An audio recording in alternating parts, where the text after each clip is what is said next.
शंकर सिंह।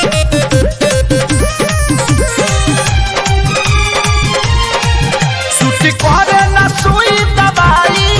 सैया बस गइल बाहर में जाई सैया बस गइल बाहर में जाई। सुटी करे न सुई दवाई सैया बस गइल बाहर में जाई।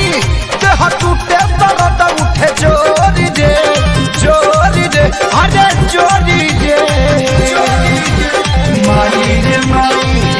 जाई जब हम कहाँ जाई चलिया में भइले बात चोरी रे माई रे माई जाई जब हम कहाँ जाई चलिया में भइले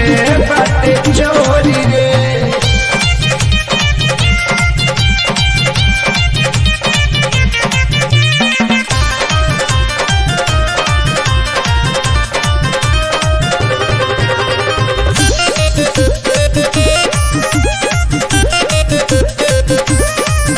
मन कहदेला हो देह जरेला हो आग बाटे जवनिया के लागल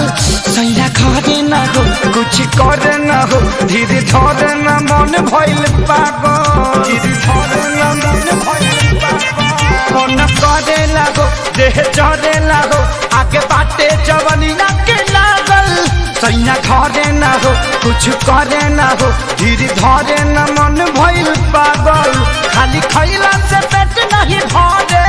काट जैसन से दियाई गरे हक तकिया तकत होला भोरी रे अरे भोरी रे माई रे माई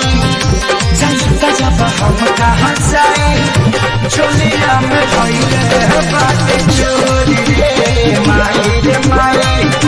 जाई जब हम कहाँ जाई चोलिया में भइले बाटे चोरी रे।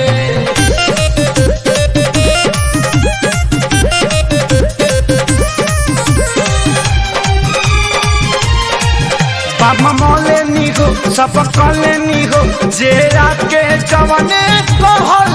झरवाइयो लेनी भुकवाइयो लेनी बाकी कवनो उपाया न रहल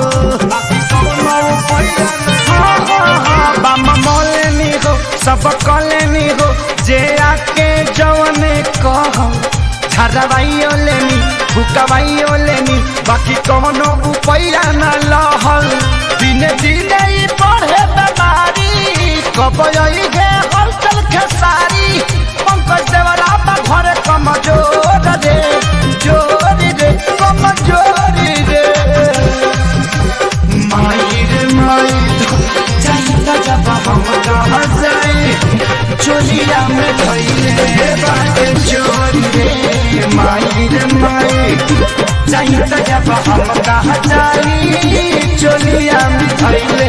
बाटे चोरी रे। सुटी कहदे न सुई दवाई सोया बस गइल बाहर में जाई देह टूटे दर्द उठे जोरी रे अरे जोरी रे माई रे माई